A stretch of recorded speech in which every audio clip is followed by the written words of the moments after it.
Shalom, everyone. It's good to be back with you on Wednesday. I've been thinking about this lesson for 2+ years. Originally, on a Thursday morning, I think I mentioned it to Rod and the group that was there. I want to talk about the fact that the Jewish people never crossed the Red Sea. And I want to give you all the scriptures, and I want to take it slowly. And I want us to look at chapter 14 of the book of Exodus. And I'm going to try to spend time going through each verse and giving you some understandings. Now, there's some things that are in there that, to be honest, if you are reading it in Hebrew, you're going to get a different meaning than what you're going to get when you read it in English. And I would like to apologize for that, but I had nothing to do with it. You know, there are so many ways that the Bible has been transliterated. And oftentimes it's been done in such a way that we miss the juiciness out of the scriptures. And so I want to take time to take you through it. Now, if you had a map of Egypt and the trail of Moses, that would be wonderful if you had it out. And the reason I say that, not that it's accurate. In fact, I think it's this for the first part of the journey, it is totally inaccurate. But at the same point in time, I think it helps us to get a picture, because you remember the Egypt today, we have the Gulf of the Suez Canal. So it appears to be that this Gulf, the Gulf of Suez, is the Gulf that they're going, the Red Sea, the part of the sea that they're going to cross. Now, in the Hebrew, it also calls it the Sea of Reeds. There's a portion of the water which was actually, if you looked at a real map, you would see originally that there was a northern component, a small, almost lake-like, that was called the Sea of Reeds. And then below that was actually what's called the Gulf of Suez. That's the large inlet of water. Then on the other side of that V would have been the Gulf of Aqaba. And so this piece of land right here is the piece of land that they're going to go into. Now, I say that because I want you to understand some of the problems we're going to have with the text. And so, well, let me go back to the beginning. Let's go to the first verse. In fact, let's do the first 5 verses together, okay? It begins by saying, Hashem spoke to Moses, saying, speak to the children of Israel and let them turn back and camp before Pit-Haot, between Migdal and the sea, before Baal-Zephon. And you shall encamp opposite it by the sea.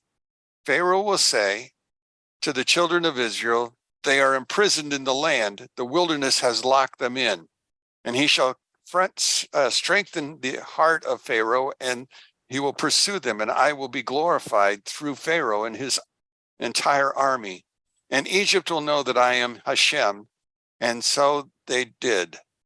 It was told to the king of Egypt that the people had fled, and the heart of Pharaoh and the servants became transformed regarding the people. And they said, what is this that we have done, that we have sent away Israel from serving us? Okay, there's a lot there. Let me begin.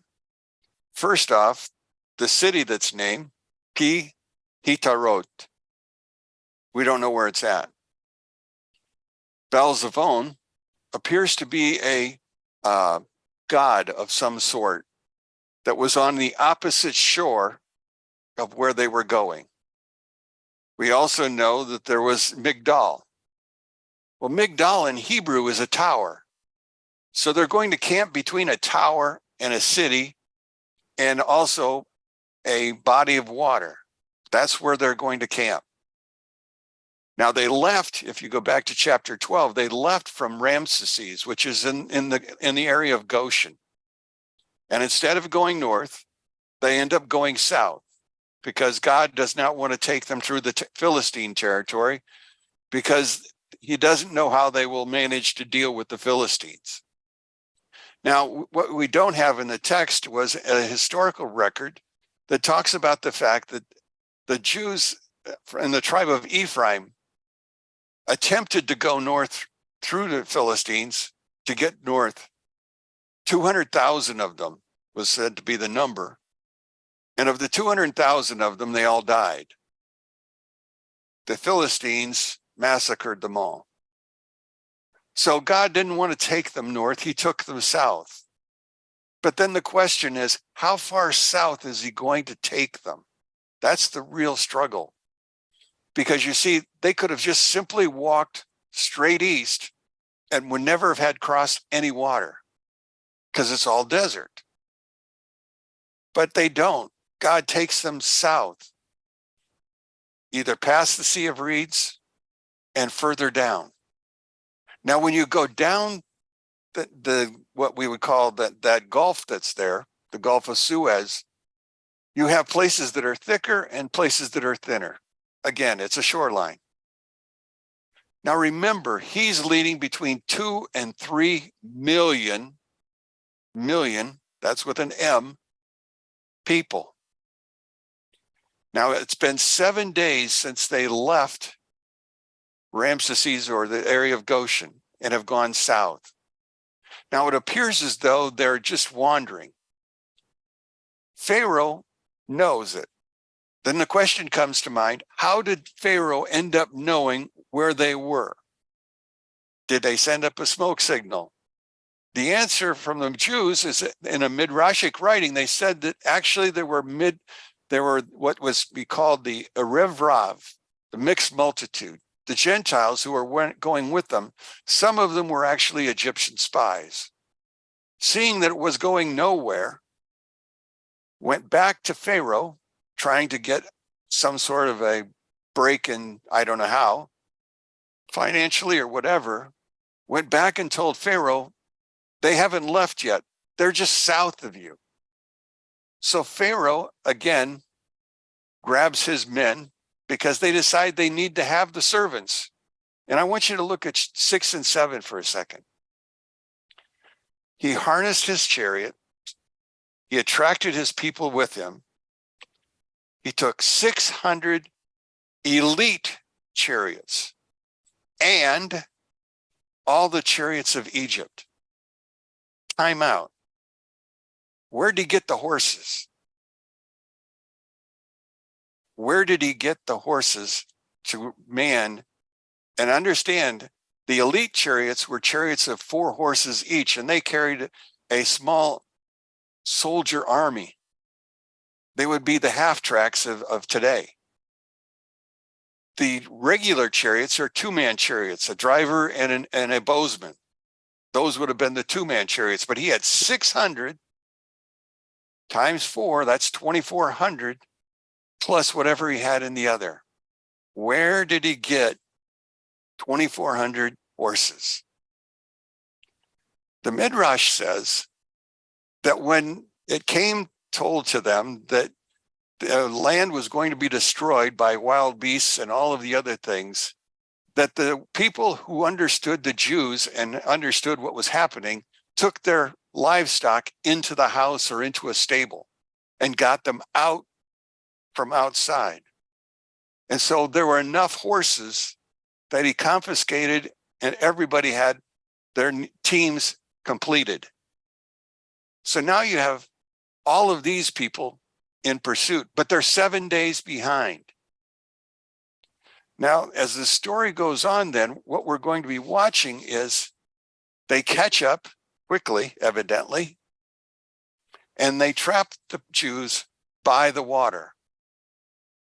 Now, in trapping them by the water, remember what happens. God takes the angel Michael.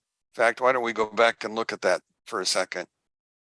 Egypt pursued him. Where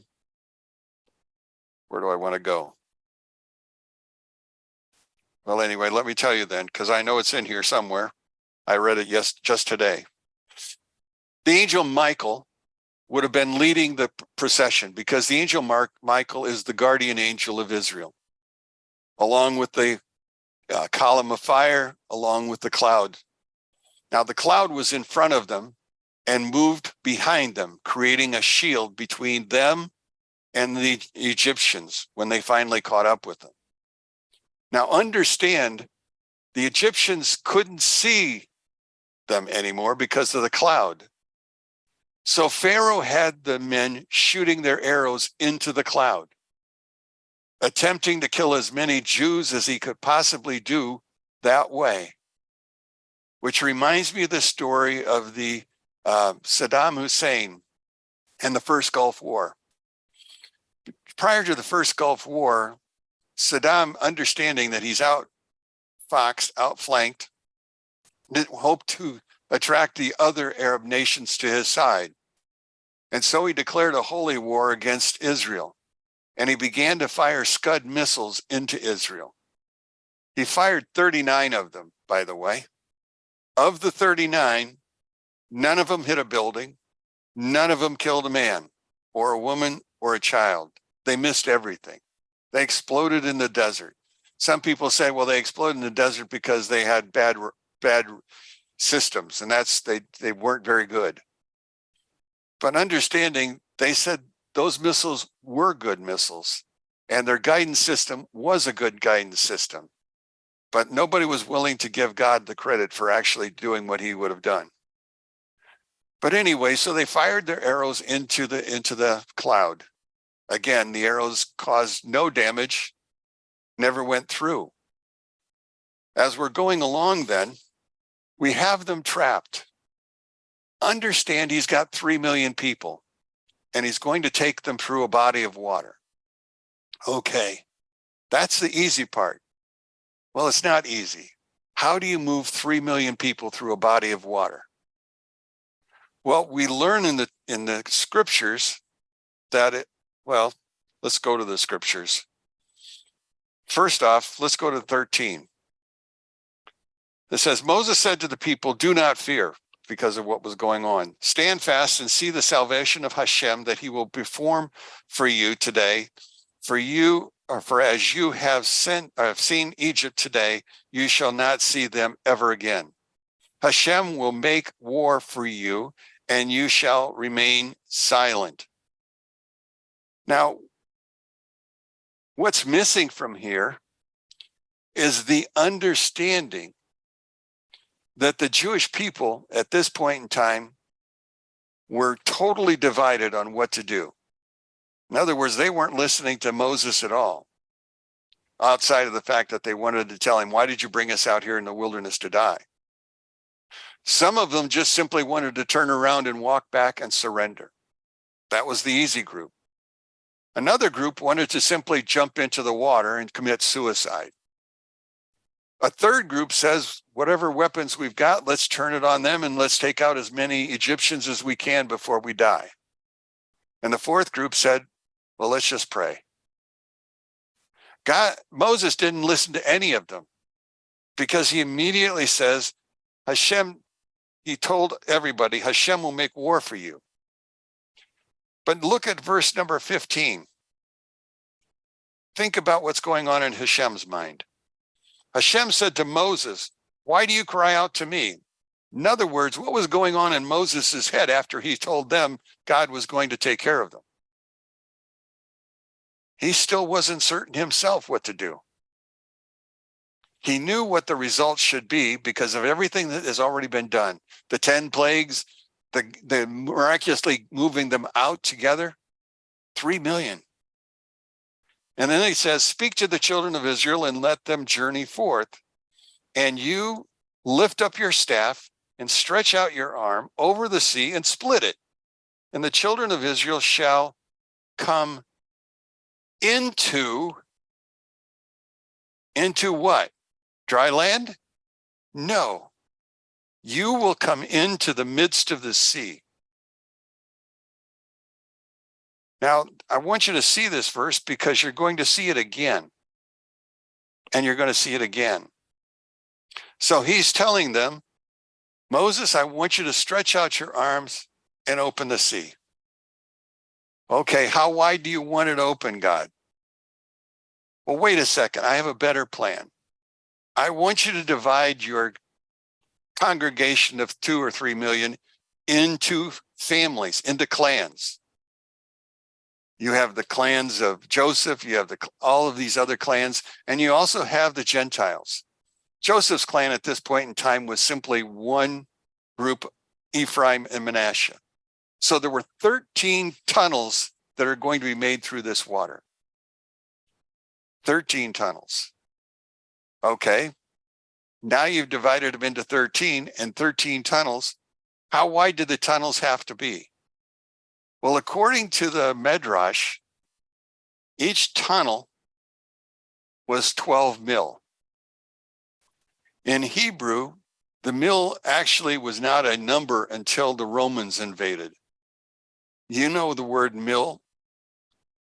You add an E to the end of it, and that's how wide this path had to be. Each of the 13 paths had to be 1 mile wide. Now, if it's 1 mile wide, the Sea of Reeds is not wide enough to put 13 tribes that way.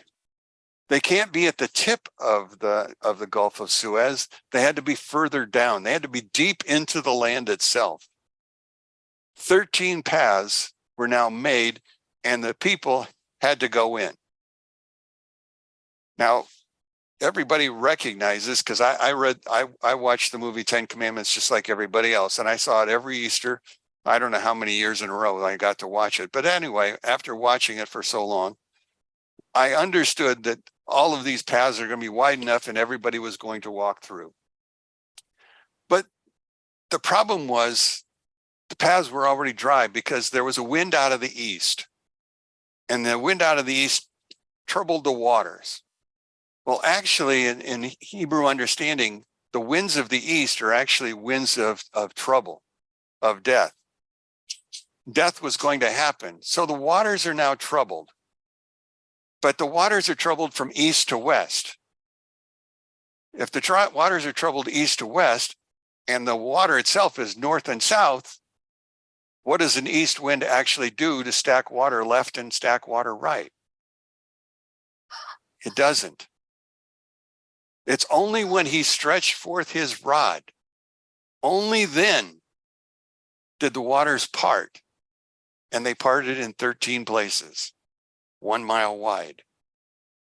But in order to get into the water or onto the dry land, they had to jump into the water.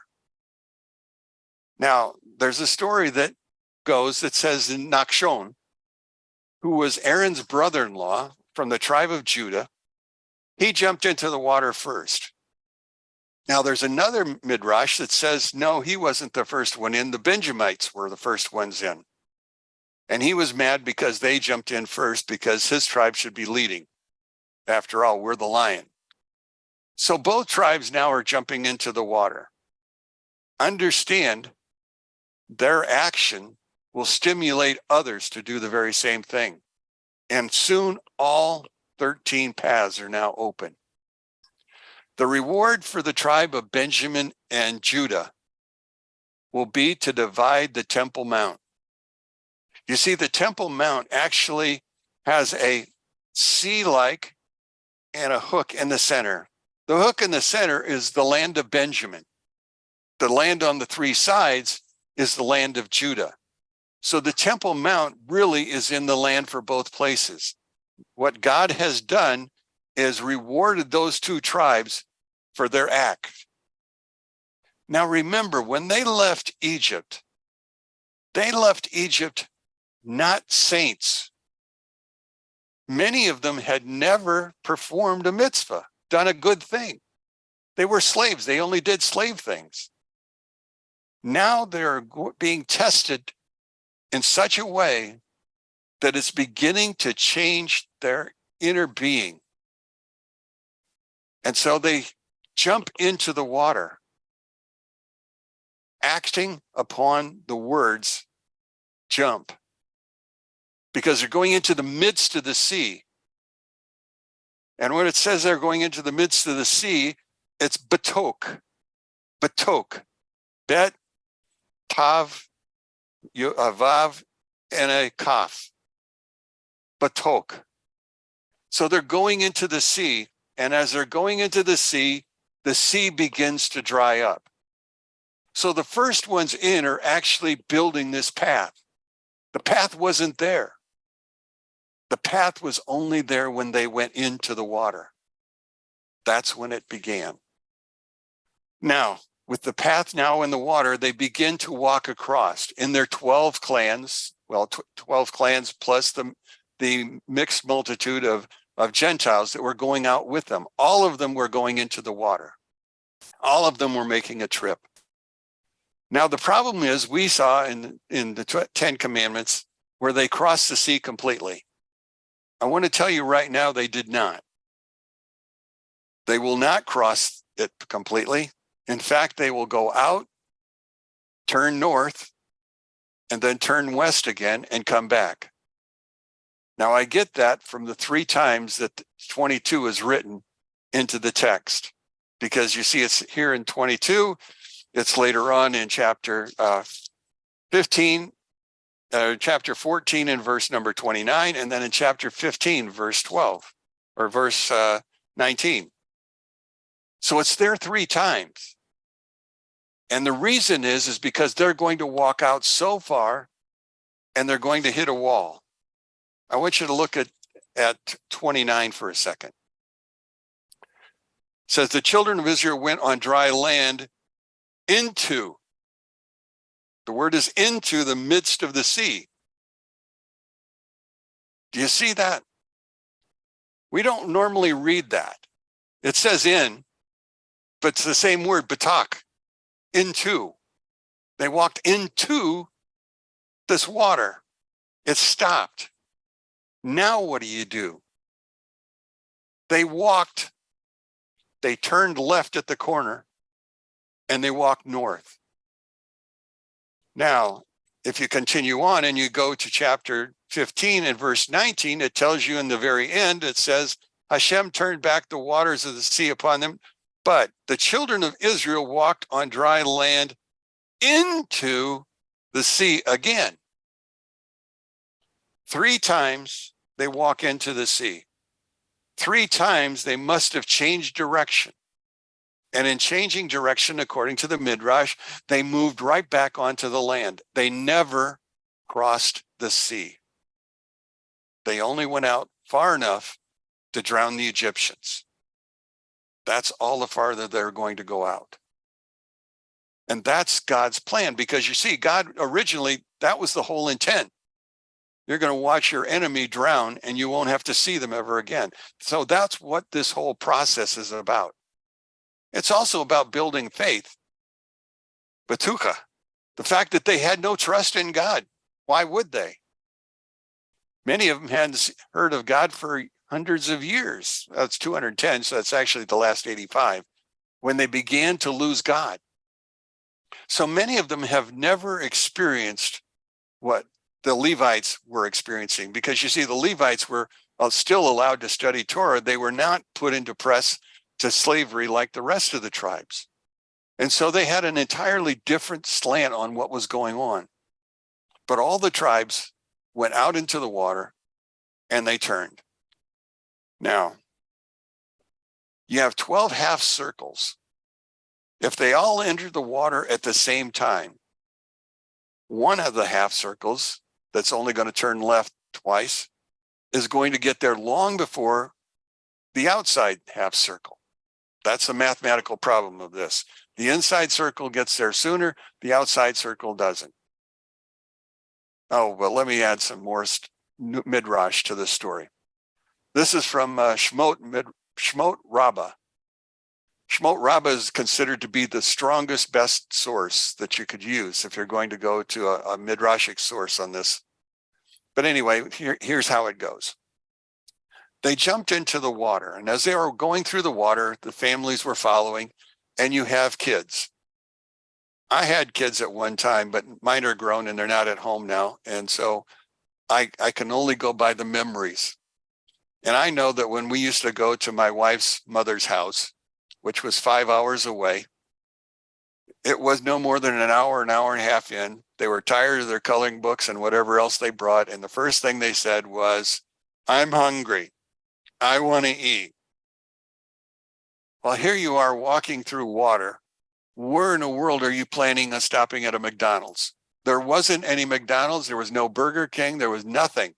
So they're walking out into the water, but yet, according to the Midrash, fruit trees had grown in their path. Not only had the fruit trees grown in their path, but they had fruit on them. And so they pulled the fruit off of the trees and they began to eat. Well, you know, that'll keep a kid quiet for a while. I'm thirsty. Where are you going to get water? The kids began to poke holes in the walls of water, and they began to drink the water that spicketed out from each of those holes. Now, time out, that water was full of salt. It's part of the Mediterranean Sea. Answer, no, it wasn't. It was fresh water. Coming through that hole, evidently, God had desalinated the water, and so it was just fresh water. So here they are eating fruit, drinking water as they go along, and the birds are with them. What in the world are the birds doing? Well, they're flying along with them, and lo and behold, what happens? The kids start feeding the fruit to the birds, and the birds continue the trip. So now you have fresh fruit, you now have water, and now you have birds. So the trip has become quite different. But in this course of this time, and that's being quite different, we still have the Egyptians following them into the path. Okay, now what happens now? If you're an Egyptian and you were in the first path, the short one, you should get out and be ready to slay whoever's there and be ready for the next group. Not so. According to the scriptures, it says that God took the wheels right off the chariots. The water began to perk up through the soil again, through the dry ground, and it became murky and mucky. Not only that, it also was very hot. I don't know if you remember the Midrashic stories that go along with the Noah's Ark. But Noah's Ark talks about the fact that the people themselves could not swim or could not continue along, floating along on a log or anything else, because the waters were boiling. Only those in the ark were supposedly saved. The same thing was happening to the chariots. The wheels were now coming off the bus. The Egyptian drivers and those who were riding with them got off. The ground became so hot, according to the Midrash, it said it melted their boots. They're now walking in muck with their feet on fire. The first group never got out of there no more than the last group. By the time all of them got through, it was now daylight. Well, wait a second. That means they went into the water in the dark. Well, kind of, because they had the light of the fire leading them. Well, it's only one. No, it's split. Each lane had its own light. And so they were walking through at night in water, eating the fruit, feeding the birds as they're going through. And the Egyptians, on the other hand, are now dying.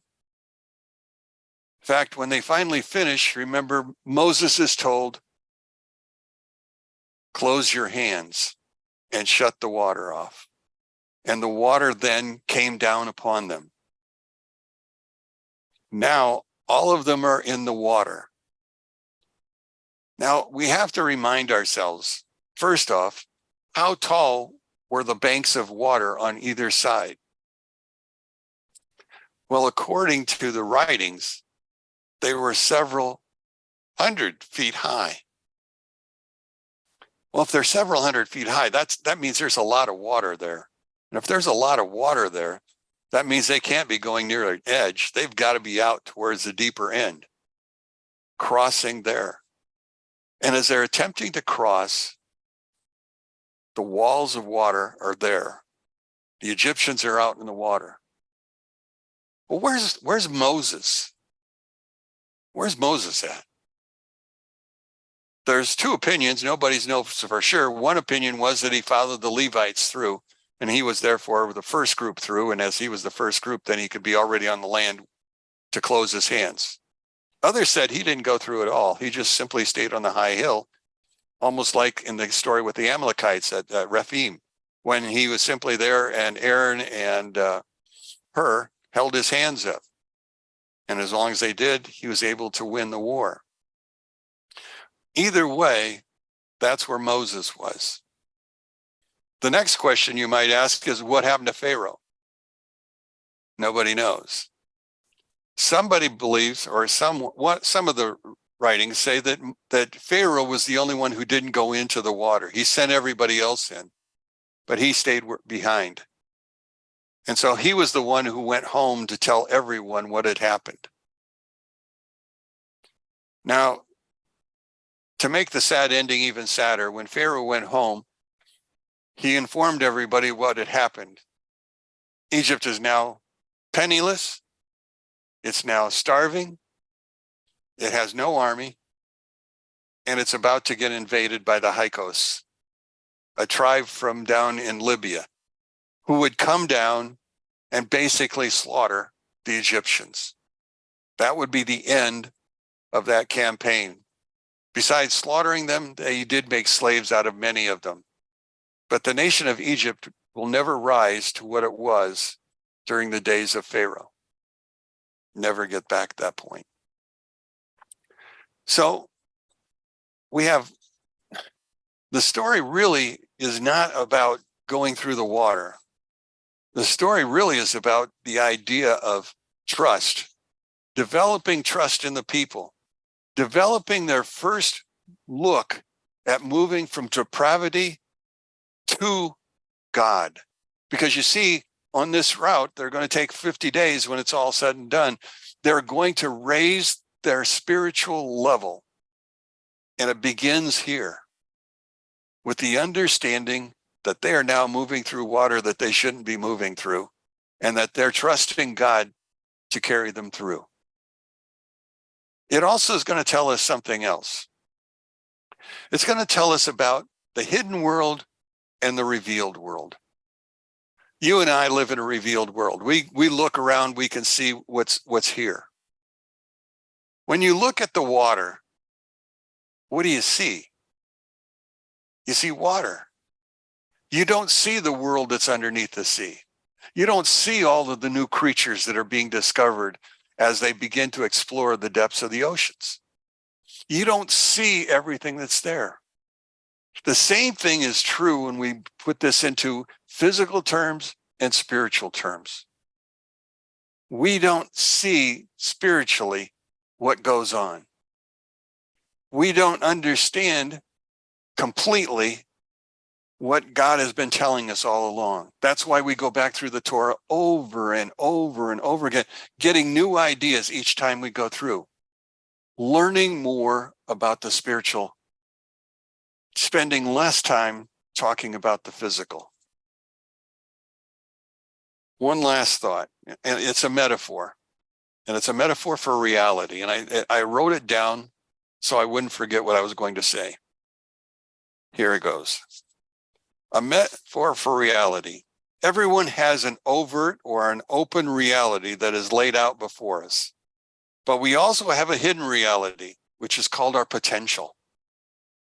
Now, this is the preparation for the presentation of the Matan Torah.